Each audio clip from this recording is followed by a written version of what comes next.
Olá a todos, obrigado por assistir aí mais um Oris Mercados. Hoje é 6 de março, aí volta do Carnaval, né? É. Para quem não me conhece, eu sou Paulo Minari, responsável pela área de alocação aqui na Oris. Ao meu lado aqui, o Luiz Azevedo, responsável pela área Olá. de renda variável. Convidado de sempre aqui, né? Meu parceiro aqui dos calls.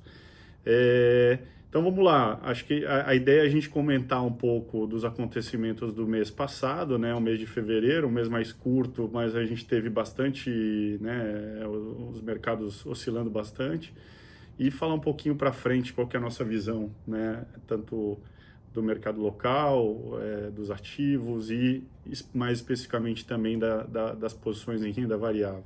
Tá? Bom, no mês de fevereiro, nós só relembrando, né, a gente teve em janeiro uma recuperação muito grande dos mercados, né, depois de um dezembro de queda expressiva, né, dos ativos, principalmente dos ativos locais aqui. Né? Se a gente for olhar para janeiro, houve quase que um espelhamento, né, uma volta. Vários dos ativos que tinham caído em dezembro, né, tiveram uma boa recuperação, apresentaram uma boa recuperação em janeiro. E acho que fevereiro, aí, a despeito dos acontecimentos, né, não houve nenhum grande dado ou nenhum grande acontecimento, né, algum fato, né, para mudar a precificação dos mercados, ao nosso ver, mas houve uma certa acomodação dos principais ativos. Né? Acho que o que vale destacar é que o cenário lá nos Estados Unidos, né, os mercados operaram com um cenário, né, assim, de uma preocupação maior, de uma inflação mais persistente, né, uma discussão de dados pontuais relacionados ao desaquecimento da economia americana, né, e o grande ruído que o governo Trump tem trazido pelas políticas tarifárias, né, uma confusão assim muito difícil até de acompanhar, via Twitter, via mídia tradicional, né, o que de fato, qual é o plano e o que de fato está acontecendo e, na prática, quais são os impactos para a economia, né, que isso é o que vai ser mais relevante no tempo, né. Então, os ativos nos Estados Unidos tiveram uma performance ruim, né, houve uma queda do S&P, uma queda da Nasdaq, né, o título de 10 anos dos Estados Unidos sofreu um fechamento, principalmente por uma questão, apesar de a gente teve uma inflação ao produtor lá, surpreendendo um pouco para cima, mas há uma preocupação que toda essa discussão traga um desaquecimento da economia local. Então, houve um fechamento, né, de taxas no título de 10 anos, também, né, acho que parte também devolvendo a grande alta que teve no final do ano passado.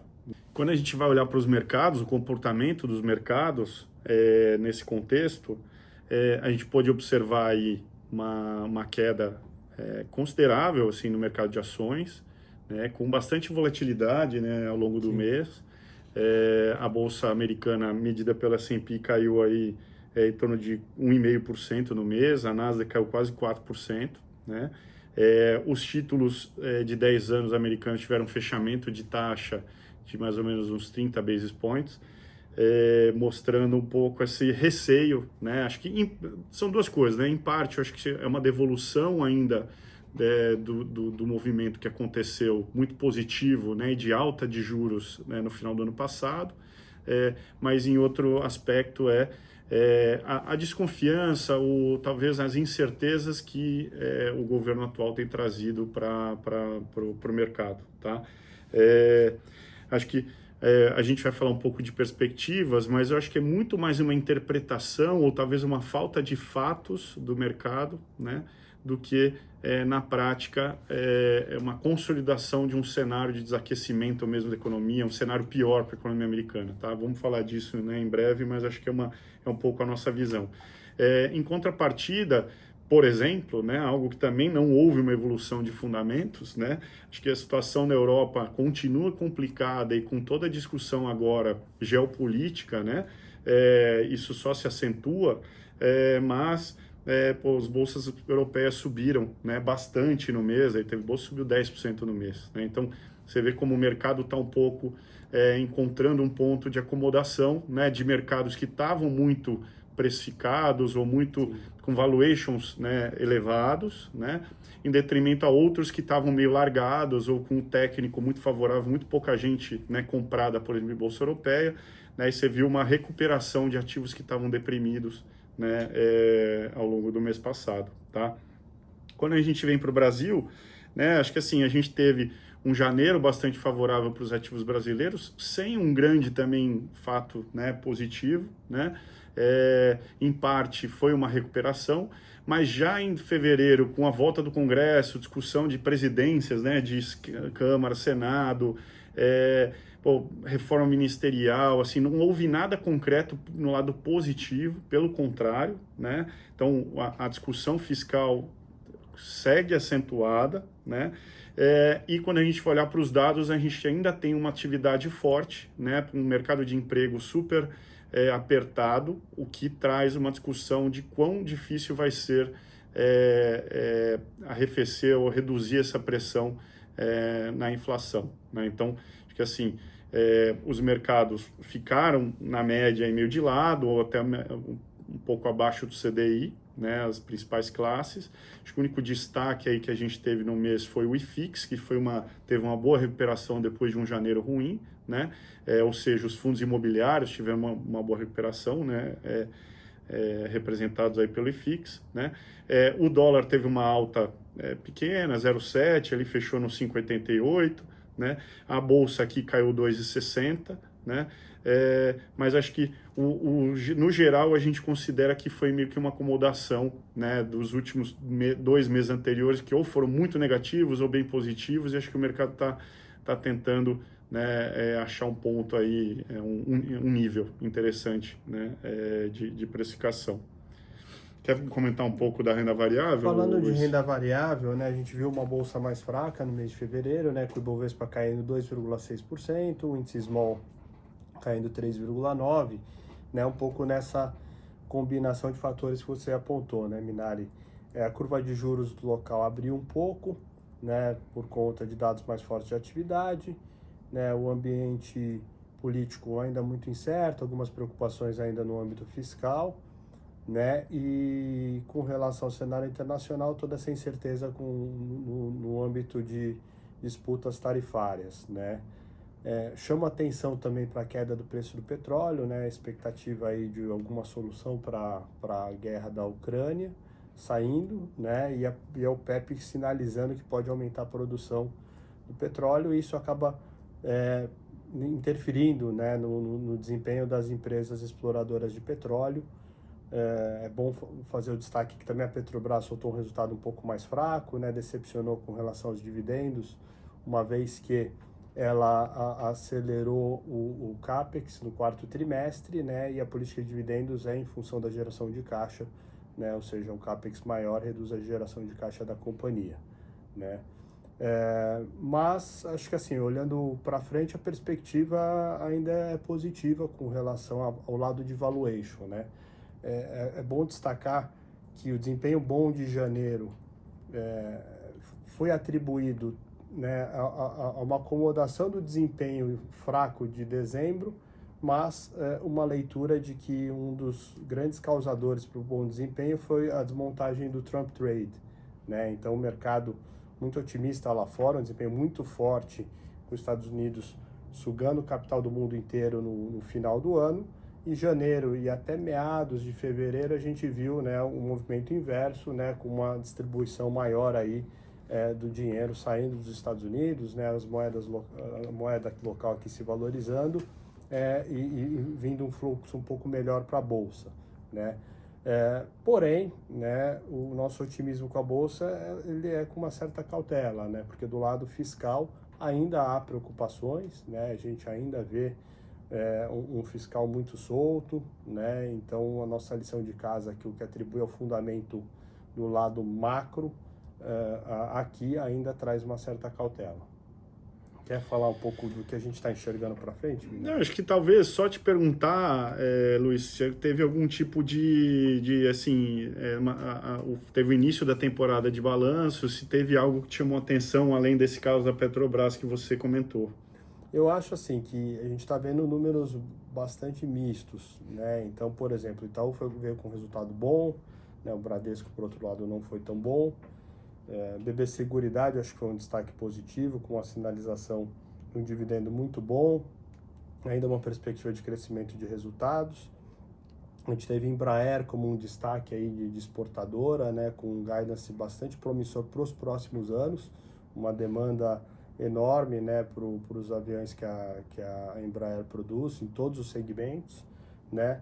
E do lado de decepção, a WEG acabou apresentando uma margem um pouco pior, que fez com que o papel que já é bem avaliado, né, sofresse bastante, né? Mas assim, tá difícil elencar, né, se a grande maioria é positiva ou negativa, porque a gente está vendo realmente alguns sinais mistos aí nos principais setores. Não, ótimo. Eu acho que assim, uma reflexão que a gente faz aqui né, essa virada de ano ela não trouxe uma mudança no cenário que a gente tinha no ano passado, né? Nossa visão aqui, né? É que a economia americana ainda a vencedora nesse contexto, né? Tem uma posição privilegiada, né, geográfica, tem uma mudança agora de política, né, visando uma melhora, algo mais pró-mercado, né? Tem um nível de juros hoje atrativos que ajudam a sugar um pouco, dragar a liquidez do mundo. Isso, teoricamente, assim, não muda, né? No curto, médio prazo, né? O mercado até passou a precificar um pouco mais de cortes no juro lá, mas ainda é um nível bastante elevado, né? Numa moeda que está valorizada e não deveria ter grandes motivos para ela se desvalorizar em relação a outros países que crescem menos, que têm menos competitividade, que têm questões geopolíticas ou políticas muito mais complexas do que a americana, tá? Então, a tese que era o semestre passado, baseada no excepcionalismo americano, na nossa cabeça não muda, né? A questão principal é preço, né? Então, de fato, é natural você ter algum tipo de realização ou de acomodação de preços depois de altas muito expressivas, né, de meses subsequentes de alta, né? Então, acho que o que a gente observou esses últimos 2 meses, essa acomodação, nos gera discussão de até a gente aproveitou uma outra queda para até aumentar um pouquinho mais de S&P nas carteiras, né? Até de aumentar um pouquinho mais de dólar, ali o dólar bateu 5,70, né? Mais ou menos esse nível nas carteiras, tá? Acho que essa tese no curto prazo, dado o que a gente tem hoje de informação, né, não nos parece provável, muito provável, uma recessão, né, no curto prazo, né? Acho que você tem muito armamento ainda para combater um desaquecimento mais elevado, né, da economia americana, tá? Então, a gente gosta ainda dos ativos de renda fixa, principalmente nos Estados Unidos. A gente vem carregando uma posição maior, né, na Bolsa Americana do que na Bolsa local aqui. E aí, quando a gente vem para o Brasil, também não houve nada novo, apesar dessa melhora de performance, né? Assim, o investidor local não pegou essa melhora, né? Você pega os grandes multimercados, os fundos de ações, né? Estavam todo mundo ainda mais defensivo, né? Então, assim, falando de uma forma geral, né, principalmente os multimercados, né, montando apostas em mercados internacionais, e muito menos aqui, que a leitura ainda é de um cenário difícil, de que os preços são relativamente atrativos, mas a gente não sabe qual vai ser a ação do governo, né, no momento que você já tem um fiscal apertado, tem uma inflação alta, você já tem o juro alto, né, e você quer ir atrás de popularidade, né, pensando ali na discussão de 2026, né, da eleição de 2026. Então, assim, é um cobertor bem curto para fazer a gestão, né, nesse momento, sem muito apoio, né, ou com apoio decrescente, tanto em Brasília quanto nas pesquisas. Então, a gente tem uma preocupação do que pode acontecer nesse meio do caminho, né? Então, acho que assim, a gente hoje no Brasil está mais focado nas posições de renda fixa, né? Com a Selic ainda tem mais uma alta aí contratada para esse mês, pelo menos mais uma, né? Mas o mercado coloca uma Selic, né, bem acima disso, acima de 15%, né? Nos preços de hoje. Então, na nossa cabeça, a gente tem que se aproveitar um pouco desse cenário, nesse contexto da renda fixa mais gorda. A gente vem fazendo um movimento de alongar um pouquinho nossa NTNB, né? A gente vinha focado no NTNB 2028 desde o início, quase que do Oriza, 2 anos pelo menos, né? E aí a gente acha que está no momento que a duration já estava muito curta e a curva de juro passou a ter um prêmio para a gente alongar, ou seja, o vencimento mais longo passou a pagar mais do que o vencimento mais curto. Então a gente está alongando ela para um prazo aí um pouco para frente, tá? Estamos fazendo isso aos poucos, né? E mantendo uma composição aqui da bolsa, assim, como o Luiz falou, mais cautelosa, uma alocação bem underweight, né, ao natural de se ter aqui no Brasil, e um pouco comprado em dólar nas carteiras como proteção, tá? Então, acho que assim, isso mostra um pouco da perspectiva que a gente vê, né, espelhada nos nossos portfólios, né? Quer comentar um pouco aí do stock e no picking? lado de bolsa, assim, a gente prefere ativos do setor financeiro, ativos que tenham boa geração de caixa, né, que não estejam tão alavancados, então, e alguns bons pagadores de dividendos, né? Então, Itaú, Banco do Brasil, a própria BB Seguridade tem uma perspectiva muito promissora, esses papéis com dividendos quase de 2 dígitos, né, perto de 10% cada uma. Tinha um nome que a gente gosta também em cima de dividendos. Algumas empresas com bons resultados recentes, né? Então, por exemplo, Multiplan, que parece trazer bons retornos, aí boas taxas de retorno, dado o nível de resultado que vem apresentando. Cirela a gente gosta também. Eletrobras, que resolveu a questão com o governo, né? Finalmente eles celebraram o acordo agora na virada do mês. Isso tira um risco, né, que o mercado olhava em cima do papel e vem fazendo um bom desempenho em termos de controle de custos. A gente gosta de Suzano, apesar da queda do dólar, né? A gente acha que o fundamento da empresa ainda é bastante bom. E agora começa a olhar também bem para o setor de petróleo, dada a queda, né, da commodity. Então, Petrobras sofreu bastante, mas ainda vai pagar um dividendo bom, apesar de algum risco de revisão de lucro para baixo por parte do mercado. E a própria Prio, que recebeu agora a licença de começar a perfurar o campo de Wahoo, né? Então, acho que são nomes que a gente tem no nosso portfólio e gosta e está monitorando também. Bom, pessoal, acho que é isso. Queria agradecer mais uma vez aí quem ouviu aqui até o final.